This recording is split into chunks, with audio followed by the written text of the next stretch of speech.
Hello my dear students, welcome to our YouTube channel 232। तो इस video में हम आपको लेके आए कक्षा 9 की प्रश्नावली 1.5 का प्रश्न संख्या 3 अध्याय हमारा संख्या पद्धति है। ठीक है, देखो इस प्रश्न में आपसे क्या पूछ रहा है, जो कि पाई पहले इसमें दो प्रकार की संख्या चलती है, पर में और अपर में। ठीक है, हालांकि जो आपने पिछले प्रश्न नहीं देखे उनको आप देख लीजिए तो आपको पता चल जाएगा पर में कौन सी होती है, अपर में कौन सी होती है। ठीक है, देखो इसमें आपको बताया कि जो हमारी पर में संख्या होती है, पर में और अपर में, ठीक है, तो पर में अपर में दो टाइप चलती हैं। तो पर में संख्या को हम सभी को P/Q, ठीक है, अंश बटे हर के रूप में हम लिख सकते हैं। ठीक है, लेकिन वही पर जैसे कोई संख्या हमने दे दी तो उसको हम P/Q के रूप में नहीं लिख सकते हैं। वो सारी हमारी अपर में संख्या होती हैं, जैसे उनमें से हमारी एक पाई होती है। ठीक है, हालांकि हमने पिछली वीडियो में बता रखी है अपर में संख्याएं तीन टाइप से पहचानी आती हैं। डायरेक्ट आप पहचान सकते हैं अपर में संख्याओं को, पिछली वीडियोस हमारी हैं वो आपको देख सकते हैं, तो आपको डायरेक्ट अपर में संख्या पहचानने को आपको मिल जाएंगे। ठीक है, तो हालांकि हम उसको एक ही बात की चर्चा करेंगे, इसमें पाई की हम चर्चा करेंगे। पाई एक अपर में संख्या होती है, लेकिन इन्होंने इस प्रश्न में पाई को एक पर में संख्या के रूप में दिखाया हुआ है, जो कि इसका ये रहा फॉर्मेट आपका। ठीक है, जो पाई को उन्होंने P/Q यानी C/D के फॉर्म में दिखाया हुआ है, यानी अंश बटे हर के रूप में दिखाया हुआ है। तो ये आपका कैसे अंतर विरोध करता है, तो इस प्रश्न में आपसे यही पूछा गया है कि हम पाई को इस रूप में लिख सकते हैं P/Q के रूप में कि नहीं लिख सकते हैं। ठीक है, तो चलिए आपको बताते हैं। ठीक है, हालांकि आपको परमेय संख्या का रूप क्या होता है, मतलब कोई भी दो संख्या, मतलब संख्या को हम P/Q को लिख लें, वो सारी हमारी परमेय संख्या होती है। जैसे मैंने लिखा 5, तो 5 को हम P/Q को लिख सकते हैं। 5 को हम 10/2 लिख सकते हैं, 2 एकम 2, 2 पंचे 10 लिख सकते हैं। 5 को हम 20/4 भी तो लिख सकते हैं, अंश बटे हर में आ गया। तो ये हमारी सारी परमेय संख्या होती है। लेकिन बात ये है, जो 5 को हमने 10/2 लिखा है, ठीक है, तो ये हमारा अंश होता है और ये हमारा हर होता है। ठीक है, हर होता है, लेकिन ये दोनों के दोनों हमारे पूर्णांक होने चाहिए, तभी बात बनती है। ठीक है, अब इस प्रश्न में हमसे पूछा क्या गया है, ठीक है, इसने हमें पाई दी हुई है। ठीक है, पाई को इन्होंने C/D के रूप में लिखा हुआ है। ठीक है, C/D के रूप में लिखा हुआ है। तो जहाँ पर पाई को एक वृत्त की परिधि मान लीजिए C, तो C को उन्होंने क्या बताया, वृत्त की परिधि। अब ये कैसे अंतर विरोध करती है वो आपको सिद्ध करके दिखा रहे हैं। पाई हालांकि एक आपकी अपर में संख्या होती है, लेकिन उन्होंने इसको परमेय संख्या के रूप में दिखा दिया है, P/Q के रूप में लिख के दिखा दिया इन्होंने, और हो भी जाता है। देखिए कैसे होता है, देखो पाई को उन्होंने वृत्त की परिधि लिख दी है, वो C को, सॉरी, ठीक हो, C को उन्होंने वृत्त की परिधि लिखी है, मान लीजिए C लिखा हुआ है, वृत्त की परिधि मान लीजिए C, और व्यास D को उन्होंने क्या बताया, व्यास बताया है। ठीक है, वृत्त का व्यास बताया है। ठीक है, तो उन्होंने इसको अनुपात में लिख दिया। अब देखो आप जब इसको हल करोगे ना, तो वृत्त की परिधि क्या होती है, वृत्त की परिधि होती है आपकी, अब पाई = C को वृत्त की परिधि बताया, तो वृत्त की परिधि का फॉर्मूला क्या होता है, 2πr। ठीक है, और वृत्त का व्यास क्या होता है, 2r, यानी त्रिज्या का 2 गुना होता है।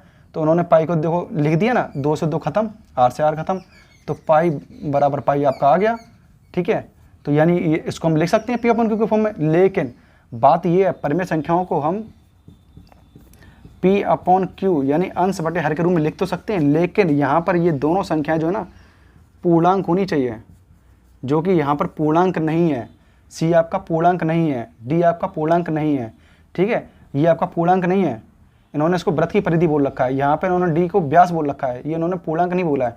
ये दोनों कंडीशन आपकी वो फॉलो करती हैं, दोनों तब जाके चीज़ आपकी सिद्ध होती है। ठीक है, तो अब ये इसका अंतर विरोध करती है, क्योंकि उन्होंने इसको पूर्णांक नहीं बोला लिखा है। ठीक है, तो जितनी भी हमारी परमेय संख्या होती है उनको हम P/Q को लिख सकते हैं, तब जब वो P/Q जो हमारे P और Q लिख रहे हो वो हमारे पूर्णांक होने चाहिए। ठीक है, और हालांकि इसमें इन्होंने पूर्णांक की किसी बात की चर्चा नहीं करी हुई है। देखो अनुपात से परिभाषित किया है, अर्थात पाई बराबर C/D लिखा है। इस प्रश्न तथ्य का अंतर विरोध करता हुआ प्रतीत होता है। ठीक है, लिख तो लिया इन्होंने P/Q को, पाई बराबर पाई आ गया, लेकिन उन्होंने क्या नहीं बोला, पूर्णांक नहीं बोला। ठीक है, इसलिए हमारी पाई जो है ना एक अपरमेय संख्या ही होती है।